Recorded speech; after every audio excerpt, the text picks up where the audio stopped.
Welcome, welcome, welcome to Sell Out ASMR. In today's video, I'm gonna do something different. I'm gonna read you a story with a deep meaning. This hopefully will either do two things. It'll either make you think a lot about something or make you go sleep very, very, very, very fast. Depends on the person, really. So, without further ado, let's find out what kind of a person you are. Alright, let's go. There was once a woman who was very, very, very cheerful, though she had little to make her so. For she was old, poor, and lonely. She had lived in a little bit of a cottage and earned a scant living by running errands for her neighbors,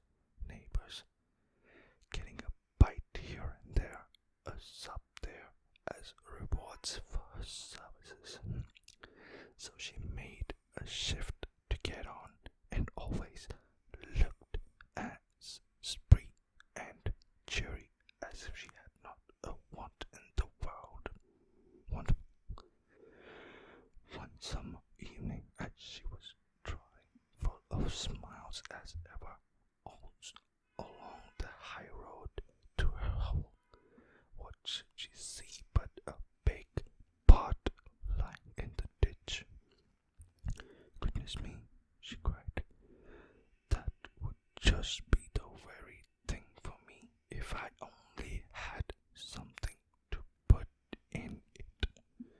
But I haven't now. Who could have left it in the ditch? And she looked about her, expecting the owner would not be far off. But she could see nobody. Maybe there is a hole in it, she went on, and that's why it has been cast away. Too fine to put a flower in my window, so I'll just take it home with me. And that she lifted the lid and looked inside. Mercy me, she cried, fair amazed, if it isn't full of gold pieces. Luck. And so it was brimful of great gold coins. Well, at first she simply stood shook, wondering if she was standing on her head or her heels. She began saying, "Logs, but I do feel rich. I feel awful rich." After she said this many times, she began to wonder how she was going to get her treasure home. It was too heavy for her to carry, and she could see no better way than to tie the end of her shawl to it and drag it behind like a go-kart. It will be dark soon, she said to herself. She trotted along so much the better. The neighbors will not see what I'm bringing home. And I shall have the night to myself and be able to think what I'll be able to do. Mayhap I'll buy a grand house and just sit by the fire with a cup of tea.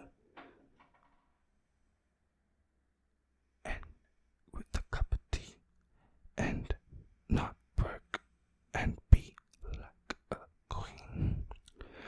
Or maybe I'll just bury it in the garden foot and just keep a bit in the old china teapot, the chimney piece, or maybe goody, I feel like that. By this time, she was a bit tired of dragging such a heavy weight, stopping to rest a while, turned to look at her treasure, and lo, it wasn't a pot of gold at all. It was nothing but a lump of silver. She stared at it and rubbed her eyes and stared at it again. Well, I never said that at last, and me thinking it was a pot of gold. Been dreaming. But this is luck. Silver is far less trouble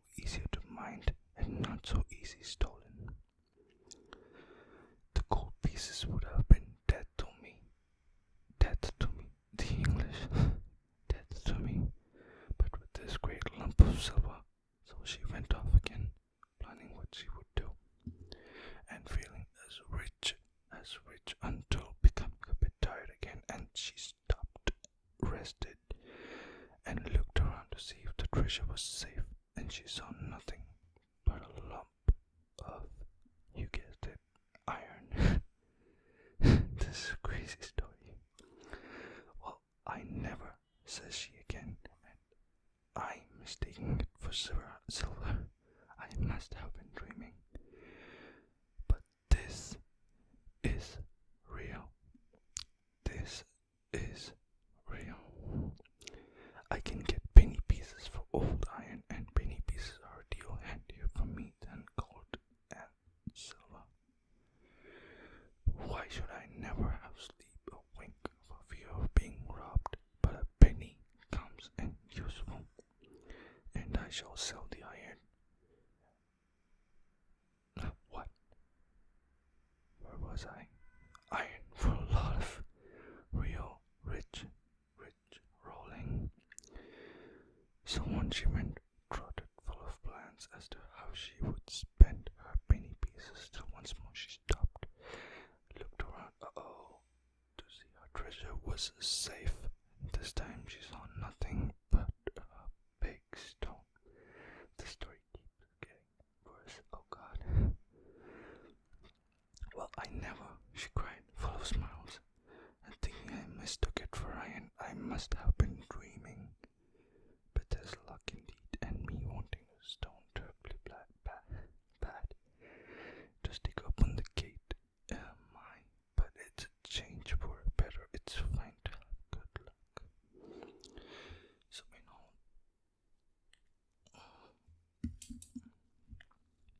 in all the hurry to see how the stone would keep the gate open, she trotted off down the hill till she came to her own cottage. She unlatched the gate and then turned to unfasten the shawl from the stone, and lay on the path behind her.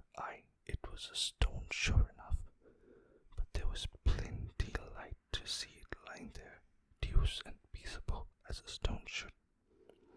So she bent over to unfasten the shawl, and oh my, all of a sudden it gave a squeal. A squeal. In one moment it was as big as a haystack. Then it let down 4 great lanky legs, and throughout 2 long ears nourished a great long tail, and romped off, kicking and squealing and whining and laughing like a naughty, mischievous boy. The old woman started after it till it was fairly out of sight. Then she burst out laughing too. Well, she chuckled, I am in luck. This woman, quite the luckiest body hereabouts. Fancy seeing my bogey beast to all myself, and making myself so free with it too.